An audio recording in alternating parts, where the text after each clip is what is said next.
On this day, October 20th, 1797, the first U.S. frigate, the Ironside, later known as the Constitution, was commissioned as President John Adams sought to build up the American Navy. Known as the founder of the American Navy, his efforts were to pacify the British and French navies which continued to assault American merchant ships in the midst of their own international war.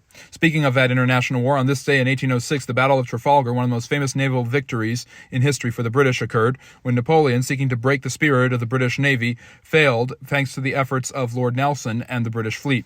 Nelson, one of the greatest admirals in British history, which is saying a lot given their great naval power, died in the event, but this proved to Napoleon that he would never be able to defeat the British Navy and therefore never really be able to invade Britain. Then on this day in 1940, Ernest Hemingway published For Whom the Bell Tolls about the Spanish Civil War, one of the most powerful novels of all time. It was later turned into a movie with Gary Cooper and Ingrid Bergman. Then opening on this day in 1959, the Guggenheim Museum, designed by American architect in the modernist style, Frank Lloyd Wright. Also debuting on this day in 1964, My Fair Lady, the film version of the famous Broadway musical.